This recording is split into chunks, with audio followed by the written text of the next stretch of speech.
to the speaker's right, which will indicate how much time is remaining. A bell will sound when you have 30 seconds remaining. When your time has ended, the bell will sound again, and you should complete your comments. Before beginning your comments, please state your name. Thank you. Good evening and welcome to your Fort Worth City Council public comment meeting. I'll call us to order.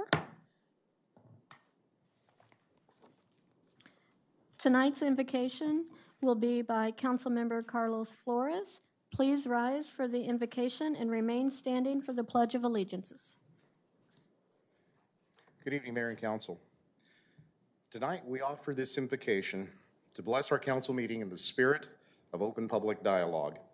We also offer a prayer of comfort for the family of Athena Strand, the 7-year-old girl who lost her life tragically after being abducted from her home. We are all wearing pink ribbons provided by Councilman Blaylock's office tonight in honor of Athena in her favorite color. May the Lord bear the burden of the Strand family's sorrow and give Athena eternal rest.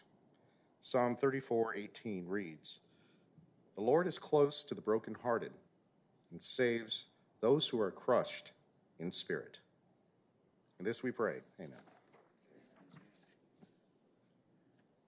I pledge allegiance to the flag of the United States of America and to the republic for which it stands, one nation, under God, indivisible, with liberty and justice for all.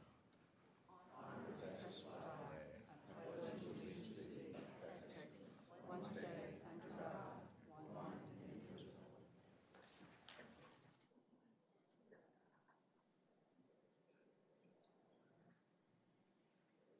The first item of business will be the approval of the minutes from the November 8th, 15th, and 29th meeting.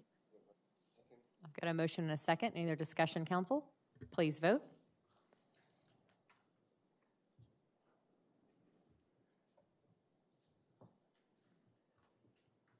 I think you're in it. Thank you. Motion carries. Mayor, the next is just the public comment portion. Thank you. And before we get started on public comment, I'm actually going to ask Dana Bergdorf to speak because there's a lot of you here interested in discussing short-term rental, and we had a good discussion during work session. She's going to provide some clarification. Thank you, Dana. Yeah, thank you, Mayor. Dana Bergdorf, Assistant City Manager. So earlier at today's City Council work session, the council decided to keep the current zoning ordinance regulation requiring a zoning change for short-term rentals in residential zoning districts. And for those who may recall, that was option 1 that was discussed this summer. They also asked staff to bring forward a registration ordinance for legal short-term rentals. Staff will share the draft registration ordinance later this month and anticipates bringing it to the City Council for consideration in late January. Code compliance will resume enforcement of zoning violations on a complaint basis, regardless of nuisance violations, and will communicate with property owners with active cases in the coming weeks. Thank you for that. Thank you, Dana. So, our first speaker this evening is Bob Willoughby, followed by Avery Wilson.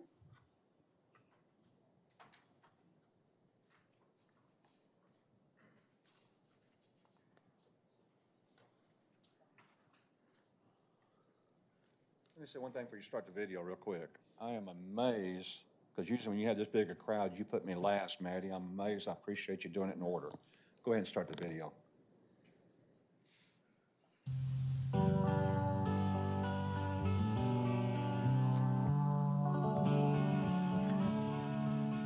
Fort Worth Council members have taken advantage of their job and power entrusted to them to benefit their own needs and desire, while doing little for the citizens that trusted them with their vote.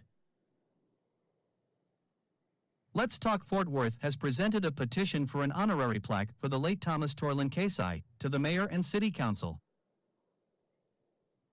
Thomas Torlin Casey, 1960 to 2022. In a city of sleeping people, Thomas had his eyes wide open to see things as they really were. He knew wrong from right, and when he saw something wrong, he did not turn a blind eye like so many people do. He would confront the issue, not for money, for power, or for attention. Thomas knew that it was his and everybody's responsibility not to turn a blind eye. Thomas can't go before Judgment Day without fear of having done his part. Can you say the same?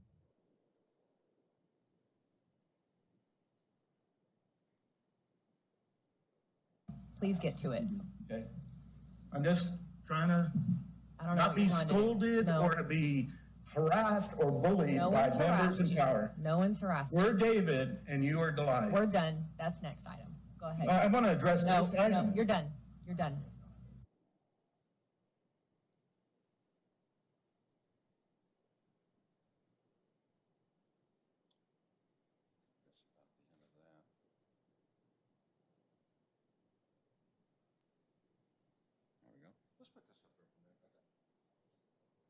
It is the least the mayor and council It just says at least the mayor and council could do.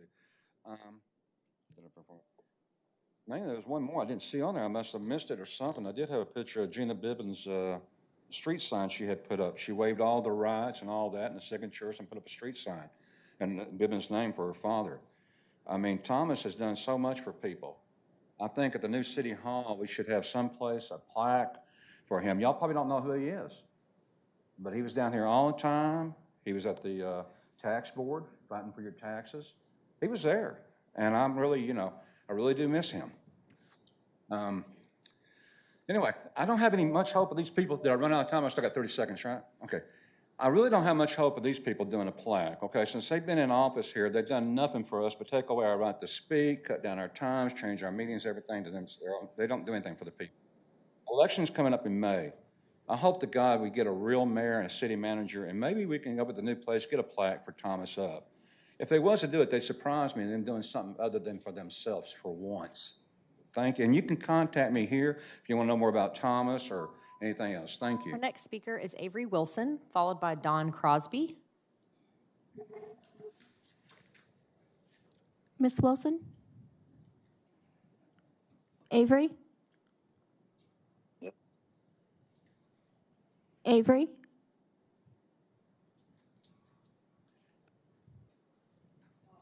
We'll try again in a minute. Don Crosby, followed by Janine Lund.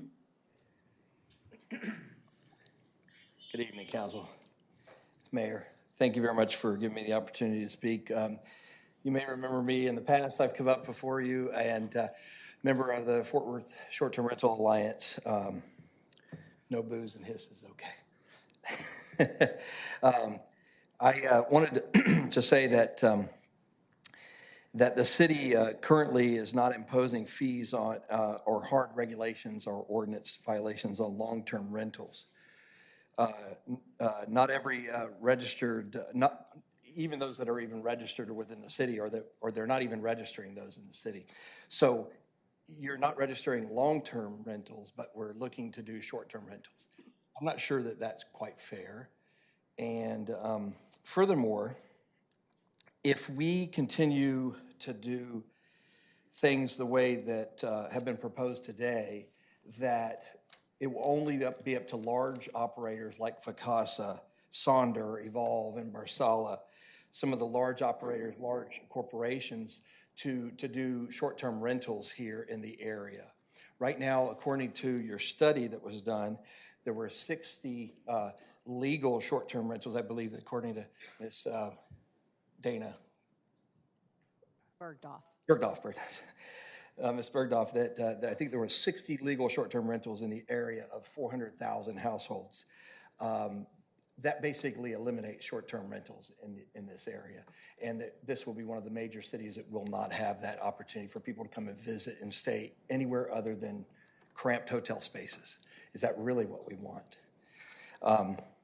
Very few complaints. And I'm sure the naysayers back here will say that that's exactly what they want. By the way, we gave them, Ms. Bergdorf, we just gave them the prescription for getting people eliminated from doing short-term rentals. We basically told them that all they need to do is complain, and then people will be shut down.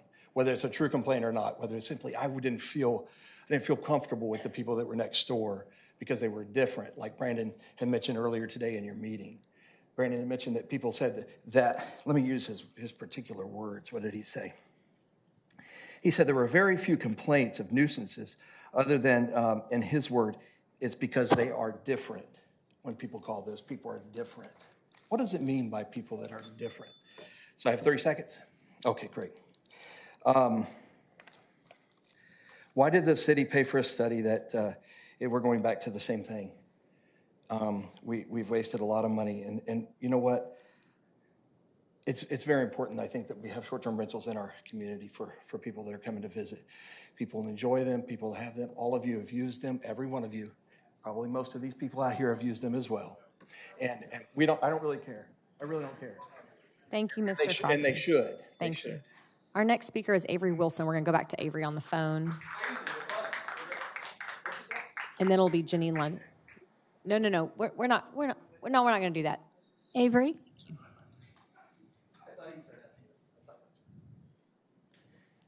Avery? Avery? Can you hear me? Yeah. Please go ahead. Yeah. Okay. I know my name is Avery Wilson. I know for my area, specifically the Polytechnic Heights, I'm kind of opposed to short-term rentals because the rental properties and duplexes that we have in our area, most of the people who do rent them out, whether it's short-term or long-term, it's a lot of drug activity, and you hear like a lot of random gunshots, whether it's overnight or during the daytime. So I know specifically for my area, I'm opposed to it because I know some of probably you, Maddie Parker, and some of the council members probably stay in HOA areas, gated communities, and I'm pretty sure there are certain vetting processes and ordinances and everything to allowing people into the neighborhoods that you guys stay at, the estates and everything. So I'm opposed. I hope that you guys vote no on the short-term rentals, but that is my take on it. Anything else, Mr. Wilson? No, ma'am, that is all. Thank you very much. Our next speaker is Janine Lund, followed by Mary Collins. I am Janine Lund, and we, like many others here, bought our home in a zoned residential neighborhood, residential only, because we wanted to be in a neighborhood where people knew each other, our friends have a sense of cohesion, have a sense of who lives with us and cares about our neighborhood. I support that final statement of the objection to short-term rentals being not turning our residential neighborhoods into areas that have strangers coming in and out as hotels. But I do support registration of short-term rentals, and I'm curious to see how the city will enforce those who choose not to register. So thank you for your time. Our next speaker is Mary Collins, followed by Gail Davis. Is Mary here? Mary Collins? No? Gail Davis? Gail will be followed by Dan Hayes.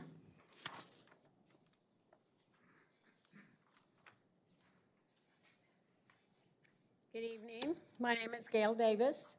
I live in the Crestwood neighborhood. I'm the zoning chair of our neighborhood association, and I am here to oppose short-term rentals in our neighborhoods, in any residential neighborhood.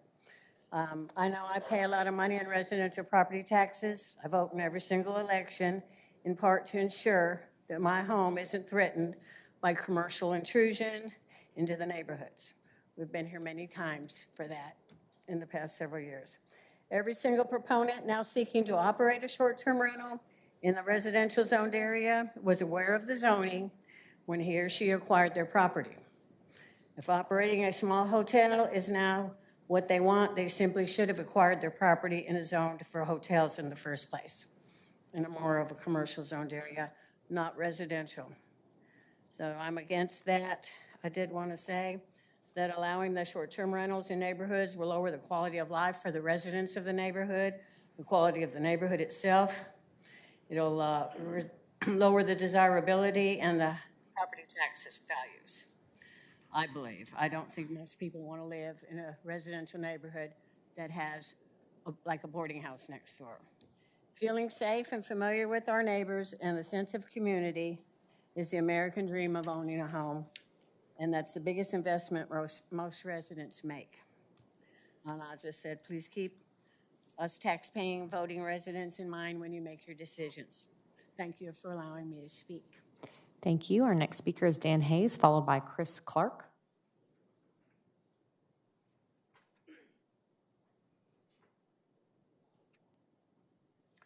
Good evening.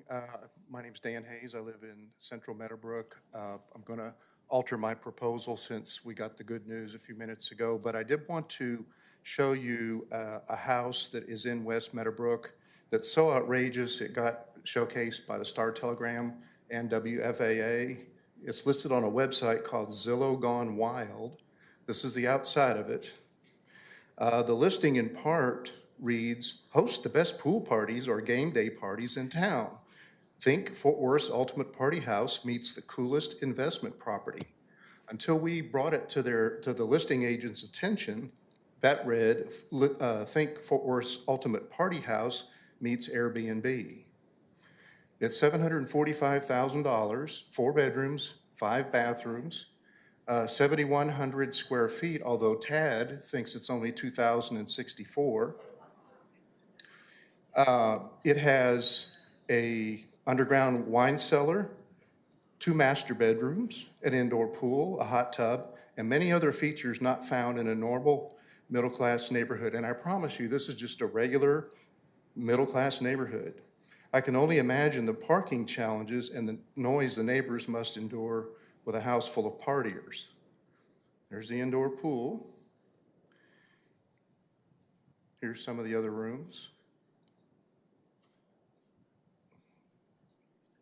So here's the house from an aerial view. I think you can spot it. Here's how big Tad thinks it is. I point that out just because this is probably a rare example, but this is probably not unique in Fort Worth. And there's a lot of reasons why you guys made the right decision today. And I hope that's something that you can especially make note of. Thank you, ma'am. Thank you, Dan. Our next speaker is Chris Clark, followed by Jessica Wrench.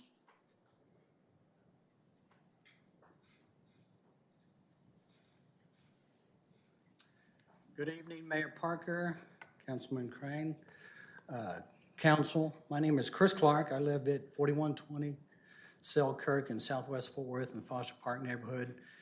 And I'm very happy to hear the news of the vote from earlier, but I'm going to piggyback on what he said. Raucous parties late at night, streets choked with parked cars, garbage left out at the curb. Neighborhoods gutted when longtime neighbors are replaced by a revolving door of transients who do not live there and have little incentive to be good neighbors to people they will never see again. And I encourage you to continue to look at the statistics of crime that brings into the neighborhoods and so on. So in closing, I just want to thank you for your vote today, and I was going to encourage you to keep the current ordinance. Thank you. Our next speaker is Jessica Wrench, followed by Paul Kerpo.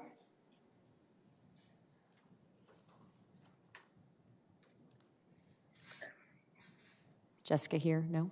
Paul, come on down. Be fine. Ginger Edwards. Be after Paul. Madam Mayor, council members, I planned on being brief, but not this brief. Thank you for your decision today, and thank you for showing Mr. Willoughby that you pay attention to the people. Our next speaker is Ginger Edwards, followed by Judy Taylor. Let's see Judy here.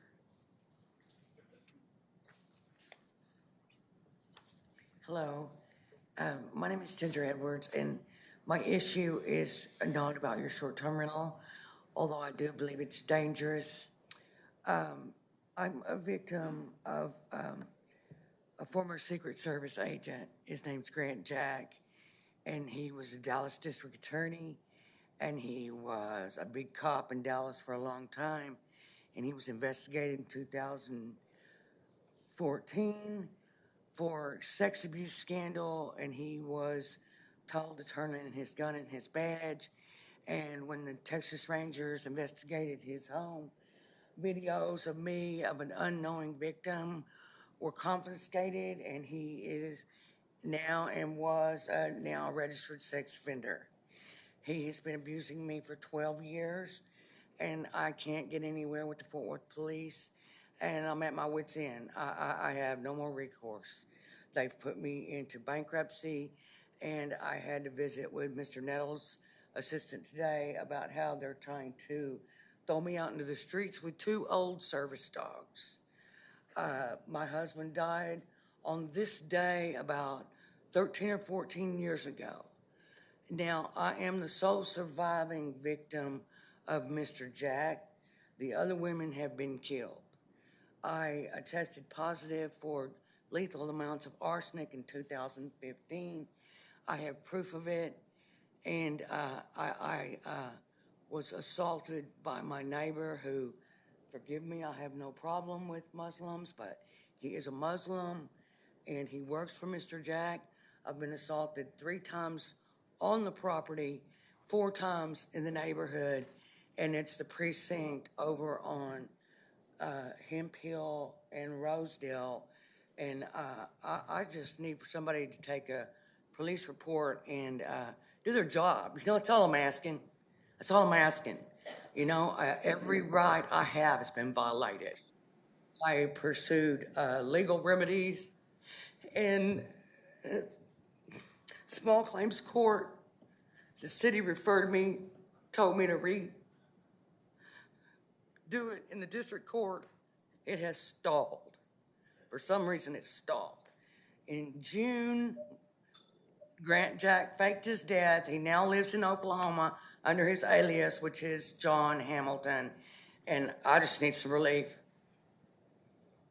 So, Thank you, Ms. Edwards. thank you for hearing my call. Make sure you connect with Chief Aldridge there in the back corner. Thanks, Chief. Judy Taylor is followed by George Childs.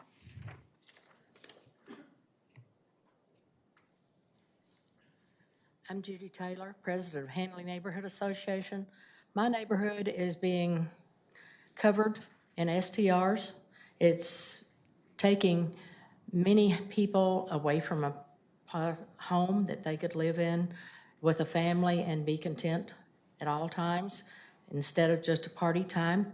I thank you for making a decision today to support us, but I ask that the city strongly begin to enforce the law we already have.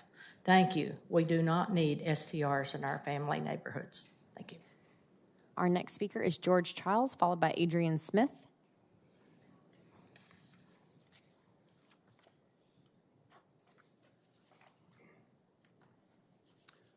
My name is George Vernon Childs. I live in Fort Worth. This is in response to the comments of the District 7 council member on November 8th against the Community Police Policy Advisory Board. The main thrust of this was, quote, by effectively placing an observer on the backs of our police officers and an observer whose mission is in fact to find fault, this will put our officers at risk and consequently our citizens at risk. For fear of retribution, officers may not act. That's a scary thing to think about, and it certainly makes our community less safe, unquote. Fear of retribution, from at least 1392, the earliest date of its use shown in the Oxford English Dictionary, retribution has meant something justly deserved. It's summed up thusly in Black's Law Dictionary, 11th, document 1. The rule of law, which is the codification of social contract, would be impotent ink on worthless paper without the power to make people fear the justly deserved consequences, i.e. retribution, for a carefully defined act. That's why there is law enforcement. One of the enduring goals of police unions is to use elected officials to shield their members from the receiving end of this dynamic.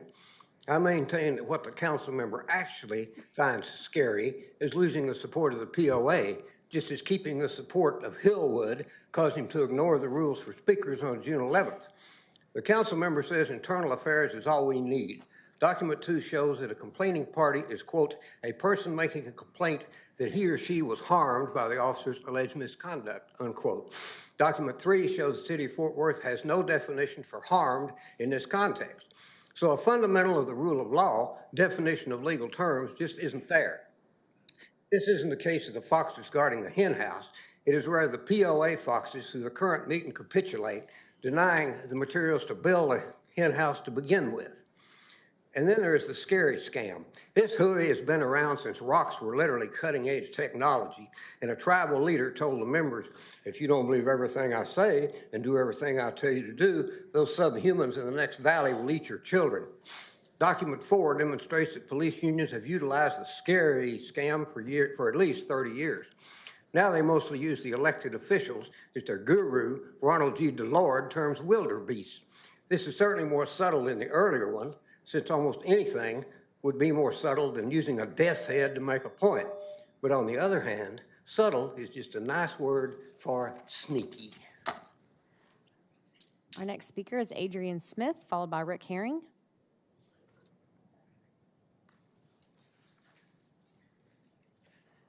Adrian Smith, let the words of my mouth and the meditation of my heart be acceptable in thy sight, O Lord, my strength and my redeemer. Affordable housing is one issue within this given society in which individuals champion for, but their desires for why they champion for it never passes the smell test. Council meeting November 29, 2022, for those who are interested, MNC 22-1018. And if you desire to look online, you can begin at the 1 hour and 5 minute mark of the discussion. Once again, business interests and developers showed up in the interest of not only protecting their bottom line, but to ensure this council would pass favorable concessions that would grow their portfolio more with financial gain. Some spoke to the idea that a 65% rate would make it harder for new development to come about. Some spoke to the idea that taxpayers will bear the brunt of development costs going up. Some spoke to the idea that a 65% rate would shut down future development consideration altogether. Some said, I say this again. I say this again. This is simply a play on words, but it does not pass the smell test. This council has the power to determine what's best for the city overall, but is it best when business interests and developers flex their collective power for that which benefits them? Now I will address the council. Councilmember Crane. I don't know why there's never any recusal from development decisions when you yourself is a certified realtor/developer. Sir, a blatant conflict of interest in which I'm sure you benefit from. Mr. Flores, you advocated for the establishment of an advisory committee that would focus on development stakeholders, home builder stakeholders, and residential stakeholders. Where was this same energy for police and community relationships becoming better? Oh, I forgot. Your own personal experiences wasn't enough.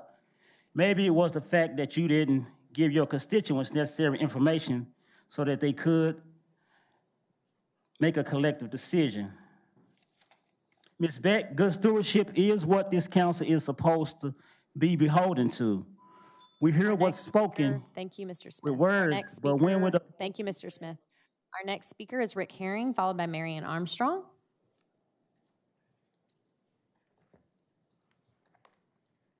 Good evening, Mayor, Council, City staff. Thank you for having me tonight. I almost decided not to take up your time because I watched the pre-council meeting and you had made your decisions there, but I was already signed up, and I also wanted to show solidarity with the many citizens of Fort Worth who are so passionate about the short-term rental issue.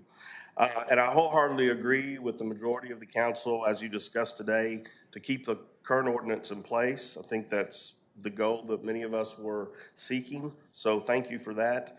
The staff recommendation, to me, as Council Member Beck articulated so well, would have just created a nightmare of very contentious zoning cases with lots of residents having to come down zoning after zoning after zoning because the short-term rental folks, would not probably just give up on that fight.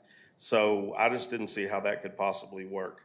Councilman Flores mentioned something that I feel is very important and that I don't recall in all these discussions has been pointed out before, and that is the fact of quite a few council-initiated rezonings in residential neighborhoods, where the residents of those neighborhoods made it clear that they wanted their neighborhoods to remain residential. We had large areas of Riverside do that in the past number of years, including the United Riverside Neighborhood Association just 3 years ago in 2019, which is located in District 8. So appreciate all you do. I think the decision is good, and thank you for staying the course with that. Appreciate it. Our next speaker is Marianne Armstrong, followed by David St. Germain. Good evening. I'm Marianne Armstrong. I'm in District 7. Live at 2569 Castle Circle in Fort Worth. I'm here. I'm the Neighborhood Association on South Lake Worth is the neighborhood I live in. We know each other. We have brunch together once a month. We have Christmas parties. We know we can call our neighbors when a tree falls down in our yard or the car won't start. That's the kind of neighborhood we want to live in. We want to live in a neighborhood of good neighbors, not tourists. And that's what we have right now. But we do have some illegal short-term rentals in our neighborhood. Short-term rentals that advertise they can sleep 16, that they have a lake view, but they have to walk through someone else's property to actually get to the lake. You know, they have to actually ask, can we use your swim? Can we swim in your front yard, in your backyard? Can we use your dock? You know, those are positions that none of us really want to be in. We don't want, we've really worked to make Lake Worth a central park for the city of Fort Worth. The city itself has spent money on the lake. We've had it dredged about 10 years ago, or a little less than that. You know, we have wonderful city services, and it's a wonderful place to live, and that's what we want. That's why I'm opposed to us expanding the short-term rental ordinance that we have. I appreciate it that you guys have voted to enforce the ordinance that is there, because any short-term rental takes one more residence out of our neighborhood. That's one more neighbor that I can't call when my car won't start.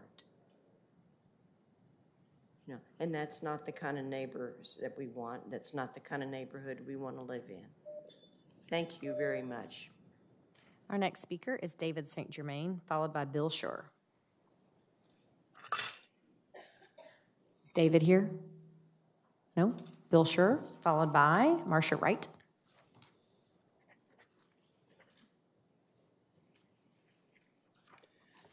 Good evening. First of all, I want to express thanks to the council for making what I feel was very definitely the right decision for today. Because that decision was made, I'm changing what I am going to say. I want to point out something that I did not hear discussed in today's discussion. Our zoning ordinance is built upon a permitted use table. Any prospective property owner who wants to buy property in this city can look at that table and determine what is and is not legal in a particular zoning district. When a space is empty, that means the city does not permit and does not want and does not believe the use is appropriate in that district. And for many, many years, bed and breakfast homes and inns have been limited in where they were allowed. And now short-term rentals also officially have empty boxes, meaning They are not permitted. If a cup is ever put in a box for one of our residential zoning districts, that means that the council has made a determination that there are, at least in some cases, that use is appropriate in the district. Further, under the ordinance as it reads today, a cup would mean that the use is, and I quote the first paragraph of our cup ordinance, it is generally compatible. Short-term rentals are not generally compatible with family residential living, and they are not compatible with strong neighborhoods such as those Fort Worth desperately needs to protect. And therefore, I want to add, when you put cup in a box, if you ever get around to that, which you should never do, you will be basically telling investors across the country, wealthy investors, you can buy up a house in Fort Worth. You can retrofit it to make it into a short-term rental. We had this happen in our neighborhood. Investors from California bought a house, and they retrofitted it, and they started sleeping a lot of people in there, and there were parties. And anyway, I don't want to come down to the council one time for each of the 25 blocks in my neighborhood to oppose a short-term rental application. A cap based upon one per block means 25 or more in my own neighborhood. And I don't think we should have to come to the council repeatedly to fight off these investors. Thank you. Our next speaker is Marcia Wright, followed by Doreen Greiger. My name is Marcia Wright. Thank you, council, for your decision today. But I'd also like to thank the more than 20 volunteers who sit here tonight representing thousands of your citizens and people that you represent. Your taxpayers, the people you represent who want to keep their neighborhoods as neighborhoods. So again, thank you for listening, and also thank our Fort Worth residents for staying with us for months on this issue. We appreciate them. Our next speaker is Doreen Geiger, followed by Libby Willis.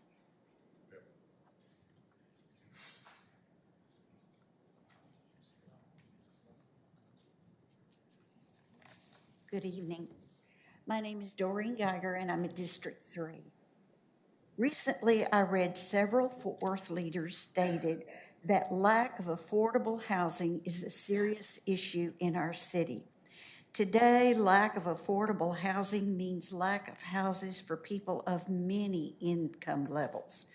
The problem is not just the higher cost of purchasing a house, but also the lack of enough housing inventory. I believe that there is a direct correlation between the increase in short-term rentals and the decrease in affordable houses. Short-term rentals convert residential properties into commercial properties. When hundreds of houses become commercial properties, of course, there will be a reduction in affordable housing inventory for people who want to make Fort Worth their home. I know young couples trying to buy their first house, but the neighborhoods they want to live in have too many short-term rentals and therefore not enough houses for sale to families. A city is only as strong as its neighborhoods. When people in Fort Worth can't find affordable housing here, they will move outside of Fort Worth. Who is this city's priorities? Is it the residents who live, work, and vote here, or is it tourists? Thank you. Our next speaker is Libby Willis, followed by Chris Getz. Good evening. I'm Libby Willis. I live on Primrose Street in Oakhurst. Madam Mayor and members of the council, you made the right decision for today and for the future, and I hope it's an infinite future. You did the right thing as far as STRs and neighborhoods. Neighborhoods are not the place for commercial business. They are the place for growing families, for couples, for older retirees. That's what neighborhoods are for. They're for living life. So based on that, what I want to focus on is I'm very pleased that Dana and staff are going to bring to you this ordinance that you'll look at for enforcement and registration. And I want to talk about just a bit about enforcement. For the last 8 months in Oakhurst, and this was not an STR, but it's an example of why we need more code enforcement officers. We had the office of a business, a corporate business, located in a residence on Yucca, and it operated as an office for 8 months. 8 months. Nobody lived there. It was not a home-based business. If I had known Brandon Bennett to contact him about it, it would still be there. So thank you, Brandon, for his help. What I'm saying is, this was important to the next door neighbor who's over 90, who couldn't get her trash or recycle picked up because the vehicles going to this house, an office, were parking in front of her house, not in front of the office's house, in front of her house. Things like that make a difference to those of us trying to just live our lives in our neighborhoods. We need proactive code enforcement, not just reactive. They want to do their jobs. They're trying to do their jobs, but we need more of them to keep our neighborhoods as wonderful as many of them are all over this city. They are the strength, the greatest asset that we have in this city, and I appreciate what you all are doing to stand up for us, because I believe you understand how important they are, and that's why your decision today and for the future is the right one for this generation and generations to come. Thank you very much. Our next speaker is Chris Getz, followed by Michael Johnston.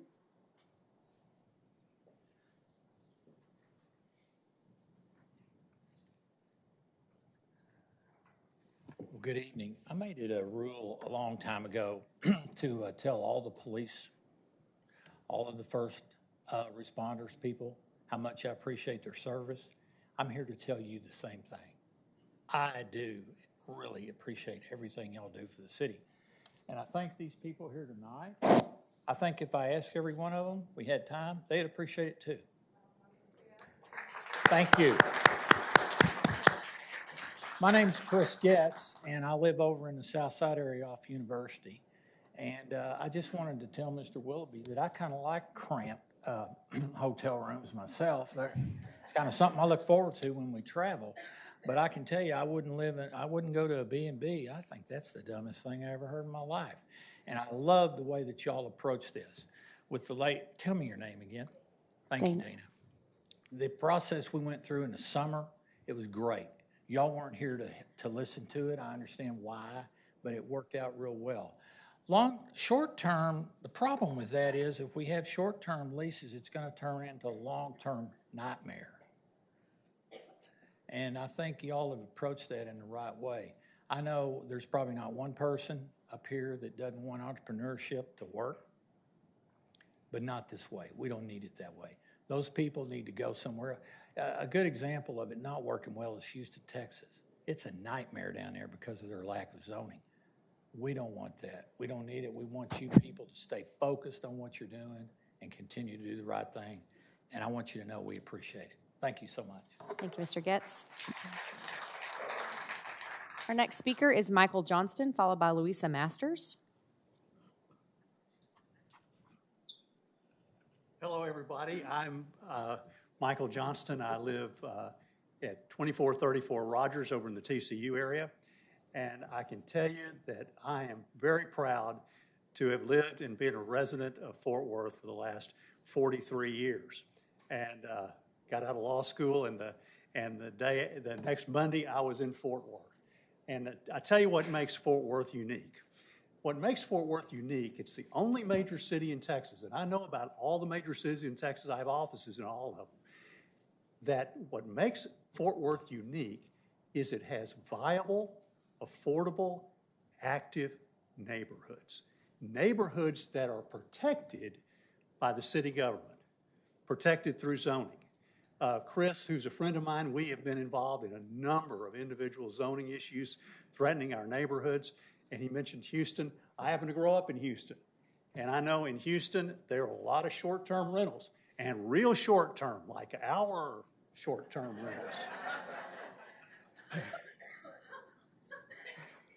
And there were not, and some of them were in. I grew up in a neighborhood, or was born in a neighborhood where taxi drivers wouldn't go during the day, and so it was a interesting place. But what makes Fort Worth unique, and what every other city person I go to in every other city says, they love Fort Worth because they can go inside the inner loop and find viable neighborhoods, different price ranges, different value ranges, but they're all protected through zoning. And that's because of you and the other city council people that have served before you, to my knowledge, at least for the last 43 years.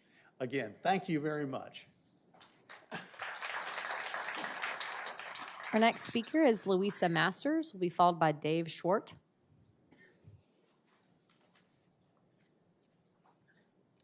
Good evening. My name is Louisa Masters, 6148 Springleaf Circle, Fort Worth. I'm the Vice President of South Hills South Neighborhood Association, and I have been appointed to present our unanimous position to the City Council that South Hills South Neighborhood Association is against any changes to the residential codes which allow STRs in our residential area.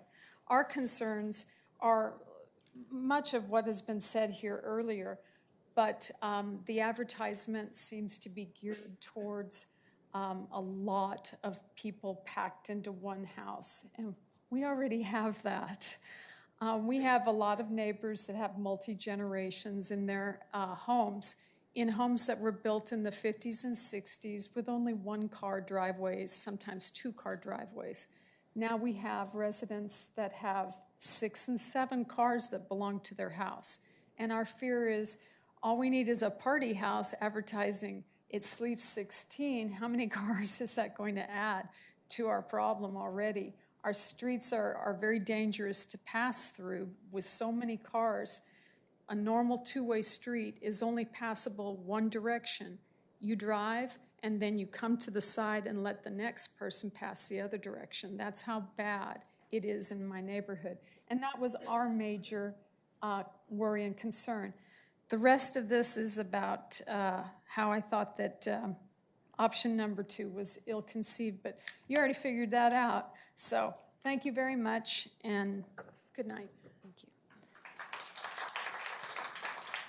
Our next speaker is Dave Schwartz, followed by Noble Reed.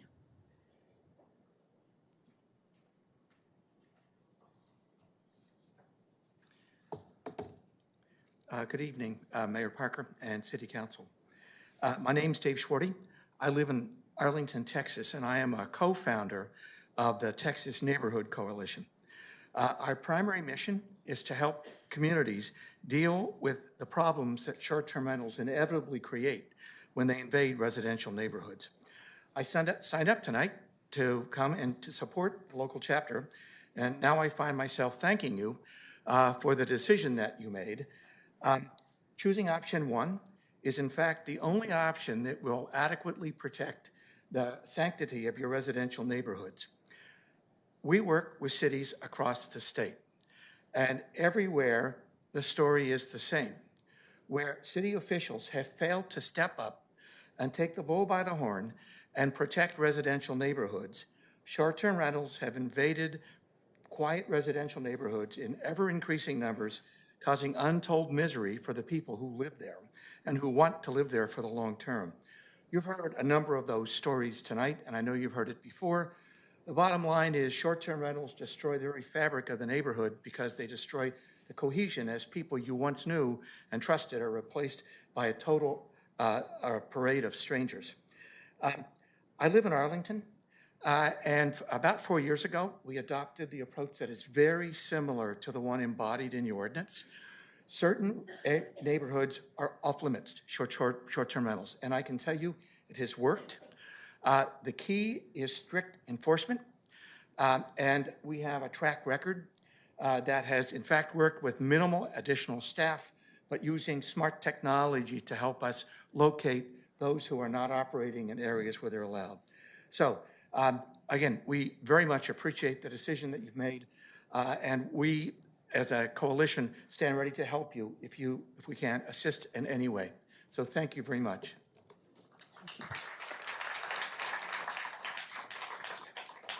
Noble Reed will be followed by Michael Moore.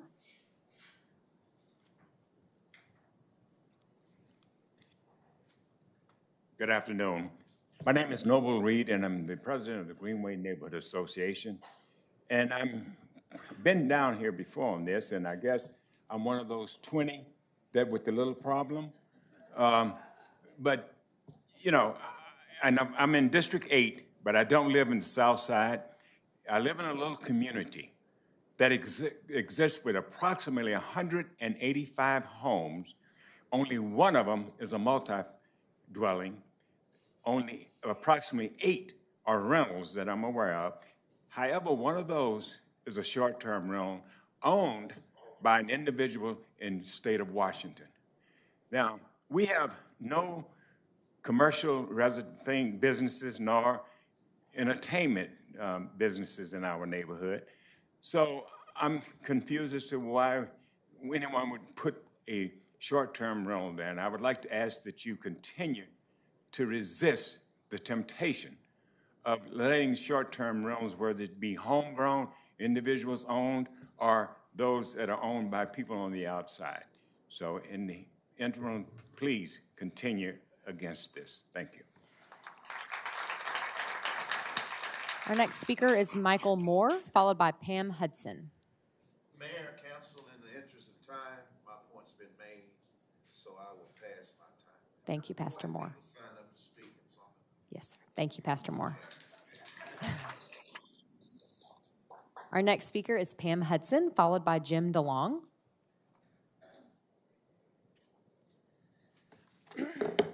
Hi, I'm Pam Hudson. I live at 4600 Inwood Road. Everyone here can list all their favorite reasons for why STRs are either detrimental or beneficial to a city. But what have the courts actually ruled? Prohibiting STRs in residential zones or requiring a zoning change or a CUP is in direct conflict with court cases that have ruled in favor of property owners. All of the options that have been considered by the council recently are based on the assertion that STRs do not fit the definition of residential use. This is in conflict with the Texas Supreme Court decision Tar versus Timberwood Park. Quote, the term residential use did not require that someone make the property their usual place of abode, but that the building was a residence in itself because it is a place of abode. The city of New Orleans allowed residents to rent their homes for short term, but did not allow non-residents. The Fifth Circuit Court ruled in August that the city of New Orleans could not prohibit non-residents from renting their homes, even in residential neighborhoods, for short term, as it violates the U.S. Constitution's prohibition on discriminating against interstate commerce. The court didn't rule that the city had to treat non-residents the same as residents, but they specifically ruled a city cannot ban non-resident owners from renting out their homes for the short term. If STRs are allowed at all anywhere in the city, for some homes, the court concluded, a city must allow anyone who owns a home to obtain a license. The Fifth Circuit Court observed, residential STRs offer guests unique opportunities to immerse themselves in the city and to have an authentic view of the city. As the saying goes, location, location, location is what matters. The court found that allowing out-of-state owners to have STRs in non-residential neighborhoods did not compensate for restricting them in residential neighborhoods. The residency requirement was intended to prevent nuisances, to promote affordable housing, and to protect neighborhoods, all the reasons we've heard tonight. The court stated, there is no question that those are legitimate local purposes, but all of those objectives can adequately be served by reasonable, non-discriminatory alternatives, so none of them can justify the requirement. The court offered many alternatives to the residency requirement. For preventing nuisances, the city can step up enforcement, as someone mentioned here was needed anyway. There can be parking regulations to prevent the parking problems. It could also increase the magnitude of penalties it imposes on STR owners that don't follow the rules, even strip repeat offenders from their license. With regard to preserving the neighborhood character, the court specifically pointed out there's an obvious solution to that. cap the share of housing units that can be an STR in a given neighborhood. The Fifth Circuit Court states, the city has many options to address the problems caused by STRs in residential neighborhoods. There are many available alternative methods to achieve your policy goals, other than discrimination. Instead of focusing on complex, complicated, unconstitutional solutions such as conditional use permits, Fort Worth should develop reasonable, straightforward regulations that allows STRs in all zones while addressing the problems that can sometimes occur. Thank you. Our next speaker is Jim DeLong, followed by Michael Mays.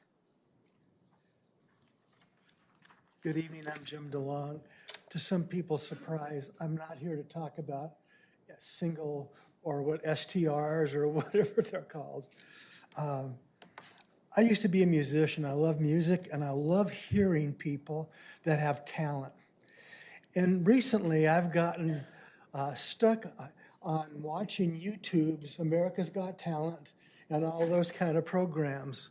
Last night as I was watching, there was a young man, a young black man. He was about 16 years old, and he had an alto sax. And he came up and he was going to audition. And they asked him some questions. They wanted to know about himself. And he started talking about how he had been bullied in school. He had been born 1.8 pounds, and he had some defects, and kids bullied him. And he almost committed suicide because of bullying. He found that he could turn to music as an escape and to give him hope. And I'll tell you, when he played, it was awesome. But bullying, we find that everywhere. It's indiscriminate. You can find it in bad neighborhoods, good neighborhoods, poor neighborhoods, rich neighborhoods. We find bullying everywhere. You can find it in the workplace. And see, bullying is a result of our fallen human nature. Our human nature is like a coin. It has two sides on it. There's a good side and there's a bad side. And there are people that will operate under their fallen human nature, and there's hate, there's jealousy, there's anger, and there's malice. Years ago, decades ago, I made a decision. I wanted to be a part of solutions, not problems. And I'm about to say something that might put a target on my back. The root of the problem of racism is fallen human nature. We see it everywhere. The Hatfields against the McCoys. Alexander the Great conquering. Hitler conquering. We see that everywhere. If we want to really deal with racism, let's get to the root of it, fallen human nature. Our next speaker is Michael Mays, followed by David Griffith.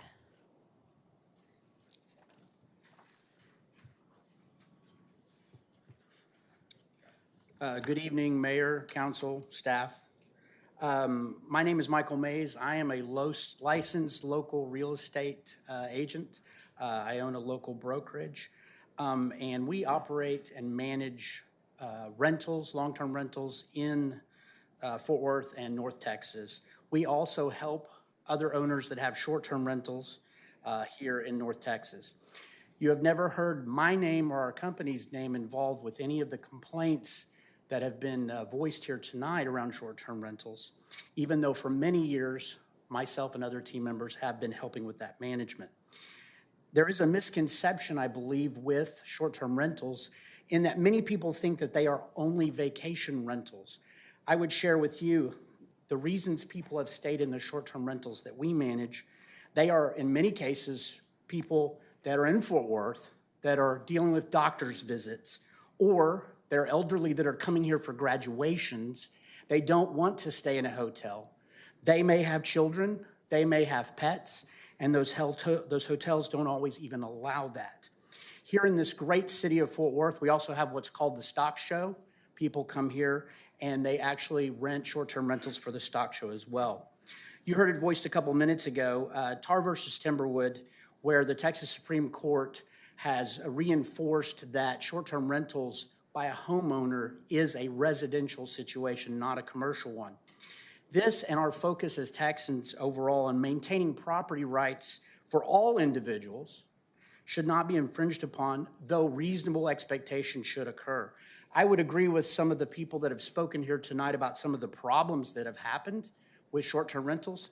I haven't had those. If they've occurred, we absolutely should enforce rules and strike those down. It's also interesting that someone mentioned Houston as an example. Houston, that has no real zoning, is not a good example to compare to this great city of Fort Worth that does.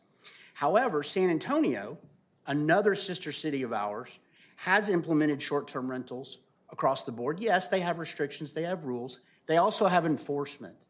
So I would encourage us, if a city the size of San Antonio can accomplish that, a larger city than us, a larger population as well, if they can accomplish it and make the betterment of their city, we should be able to do the same. Last but not least, there are situations, I don't care if it's an owner of a property, a renter, a long-term renter, or a short-term rental. There are problems that occur at properties. The only way to solve those problems are to enforce the rules. Thank you. Our next speaker is David Griffith, followed by Tara Rice. Is David here? No? Tara Rice. Is Tara here? I think it might be. Okay. James Smith, and we'll check and see if that's Tara Rice that just walked out, if you don't mind. James Smith, I have not seen James here tonight. Next speaker would be Rita Gomez. It's a call. I'll let y'all pull that up. Samantha Newen. Is Samantha here? It was a note that she might be here in person. No? Ms. Gomez? Hi, I'm Rita. Can you hear me? Go ahead, please. Can you hear me? Yes. Okay. I'm Rita Gomez. I live in District 7. I'd like to talk about the proposed zoning restrictions regarding STRs. Constitutional rights of homeowners are being infringed upon, setting forth code violations and restricting zones. Let's talk about when the city of Fort Worth adopted it through the zoning amendment staff report case number ZC 18-013.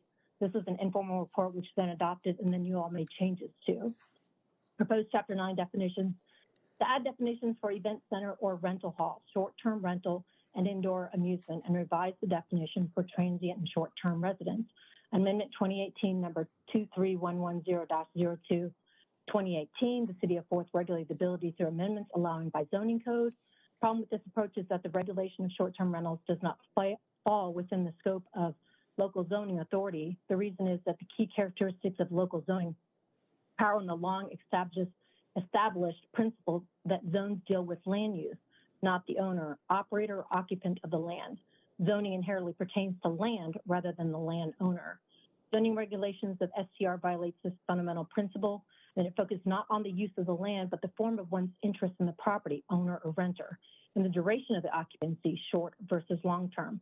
Provisions that are being made to include things like terms, owner, renter, short versus long, shouldn't be used for zoning purposes. Let's talk about what I just covered about ordinance changes and why this affects the Texas Constitution. The Texas Constitution prohibits the creation of retroactive laws. Texas Constitution, Article 1, Section 16, no bill of attainder, ex post facto law, retroactive law, or any law impairing the obligation of contracts shall be made. Two fundamental objectives: protects the people's reasonable settled expectations, i.e. the rules should not change after the game has been played. And why that is important is that we have expectations as we own the home, rent the home, and this shouldn't pertain to longevity of the renter, which was set long ago.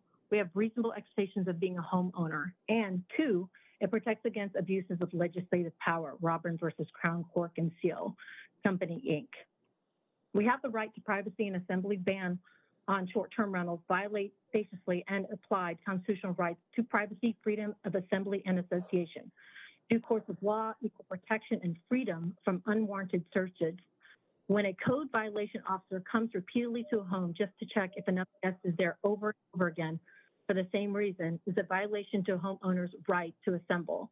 I'll give you an example. When a police officer goes to a home for a noise and complaint, it goes there and the same day the complaint is made and filed. The police officer doesn't check back up 2 months later, 4 months later, 5 months later for the same violation. These violations have to occur and the officer is sent out.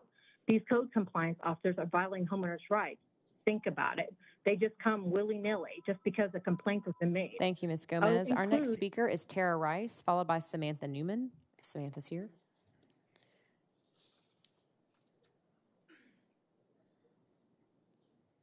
Michael McDermott would be up next if Samantha's not available. Boy, do I feel like Thomas Trellincazi today. First, Commissioner's office. Now, Commissioner Court, now it's you guys. So, I was going to speak about the CIT team. Changed my mind once I seen how James was being portrayed. A lot of people don't know, I knew a Tatiana Jefferson. I met her January 2019. When I met her, I met her in Pleasant Grove, one of the wars, a war zone. So the city in Fort Worth, the area where she was at, that was just like a suburb to her compared to Pleasant Grove. And when we was out in Pleasant Grove, and I met her, January 2019, guess what? There was gunshots. And she said to me so calmly, I said, "You not scared?" And she said, "Girl, no, I'm used to this." So that's why she had her door open that night. So she was used to it. She came out here and got killed, murdered by Aaron Dean. Murdered. Then, guess I'm gonna bring this to everybody's attention. Then you have Aaron Dean asking for every witness, anybody's witness that testifies because he knows his punishment. Addresses, phone numbers. Now that little boy, Zion, he has to grow up from a childhood that he should never have to recover from.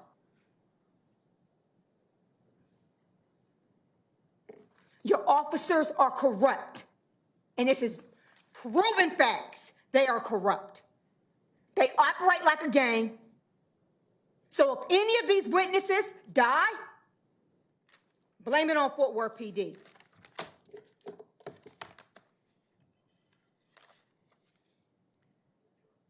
Our next speaker will be Michael McDermott, followed by Terry Smith.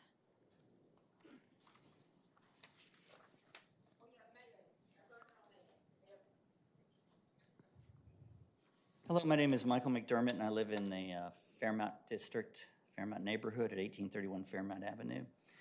I've come here to speak about a couple of things, but first I'm rather disappointed that it seems like a decision has been made on STR rentals without actually being people coming down here to voice their opinion. I mean, you haven't voted yet, I assume, so I don't know how the decision can be made, but here's what I'll say. And I hear people mumbling behind me, and I was quiet while they were speaking, so I hope they'll be quiet while I'm speaking. I live in Fairmount, and we have a garage apartment that we rent. I'm 64 years old. Next year, I'm 65. My husband and I have been trying to build a retirement. We don't work for a business. We don't have a retirement income. We don't have anything that will come to us after we quote-unquote retire if we ever get to. We're both landscapers. We work very hard. We're very busy. But we've been renting short-term rental because our house is Zone B2 family. We have a garage apartment. When we first moved in, we had a long-term renter who destroyed the apartment. He ruined it. It was a mess, and it was a mess all the time, and it was somebody we even knew, and it's hard to throw somebody out when you know them. And having lived in Fairmount for 40 years next year, I have seen long-term rental horror stories, one after the other in our neighborhood. So long-term rental, I think a lot of these investors, their properties will become long-term rentals, and I hope for the sake of these folks that they don't get somebody like in that, because once they're nested and they're in there and they've got all their junk on the property, they have too many cars of their own, there's very little you can do with Texas law. It's very, very little you can do to actually get them thrown out, because believe me, we've been through that.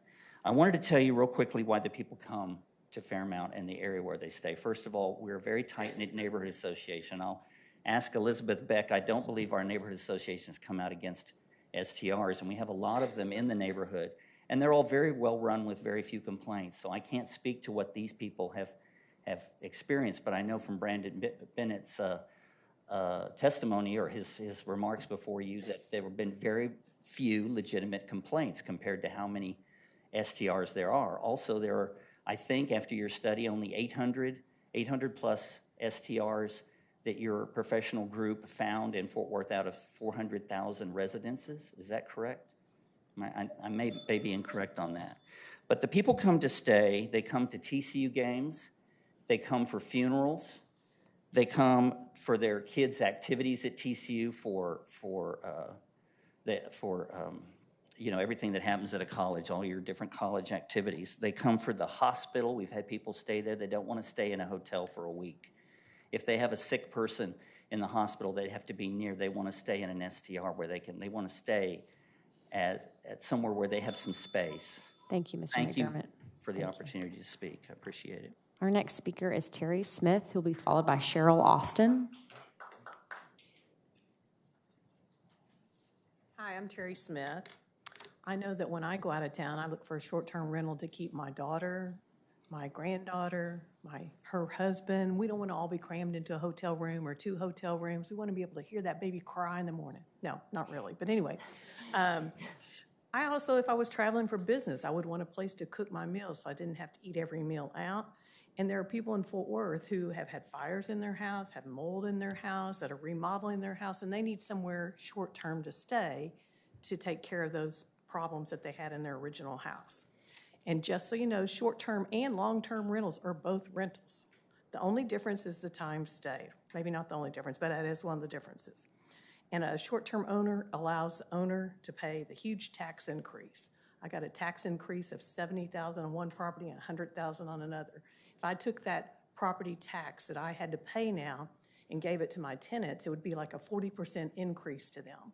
So the short-term rental helps me keep my tenants' rent down a little bit because I can pass it on the short-term rental. It also allows me to keep my property nicer than some of the other properties I see in the neighborhood. There's a $400,000, $500,000 house next to me that looks awful and terrible disrepair, but you won't see my property looking like that because I get higher rents and I'm able to keep it up better. So you can have, I don't want a party house either. You know what happens when you have a party house in your rental? They tear it up. They make a mess. You have to clean it up. The neighbors complain. I want nice tenants in mine. I look for good reviews. I look for people who have had good past rental history. Do the same thing on my long-term rentals. That way you get a good tenant in there. Real estate ownership comes with a bundle of rights. The rights are the right of possession, the right to control the use of your property, and the right of disposition, the right to transfer ownership permanently or temporarily to another person. So why am I not being able to have my bundle of rights with my property? Thank you. Our next speaker will be Cheryl Austin, followed by Carolina Rodriguez. Hi, I'm Cheryl Austin, and I live in on South Lake Worth Shores, 2464 Indian Cove. And just so I want to make it clear to everybody that I do not own any short-term rentals. However, because I have a property, I believe that I should be able to operate my property as I wish if I chose to do a short-term rental. I think that should be within my rights. I think y'all should put laws into effect where making sure the zoning is there, where if the house is a nuisance, like they're talking about these party houses, the city should shut those down and find those short-term rental owners so that they're not operating that way and they're good neighborhood people, just like that lady who's improving the neighborhood by what she's doing good for everybody. And also, our homes have skyrocketed in the city of Fort Worth, the values. And y'all talk about affordable housing, but there's not much affordable housing anymore in the city of Fort Worth. It's becoming a short supply. I have friends that are in the city of Fort Worth. In order to keep their home, they're having to do short-term rental because they have to rent a room out because they can't pay their taxes. Otherwise, they're going to have to get a reverse mortgage or they're going to have to sell their house. So that's another reason I have friends that are having to do that. And as they retire, they can't pay their taxes. Also, the short-term rentals, if you allow them to register, they would have registration fees. They want to pay the hotel taxes. Let them pay the taxes, and y'all will collect a lot of revenue off that. They bring a lot of economic impact to the city, just like they were talking about. They go, the Dickies Arenas here, the stock show, the TCU games. They bring their big families here, and they want to stay somewhere. They don't want to stay in 3 to 4 to 5 hotel rooms. When I go out of town, with family, I stay in a short-term rental. And I would like when my family comes here, I have a big family reunion every year on the lake. That's where I live. And my house is only 840 square feet, so they can't stay at my house. Guess where they stay? They all stay in short-term rentals, and they appreciate that they are able to do that. I sure appreciate y'all's time. Thank you. Our next speaker is Carolina Rodriguez. Is Carolina here? I think that's the last of our speakers, council. Meeting adjourned.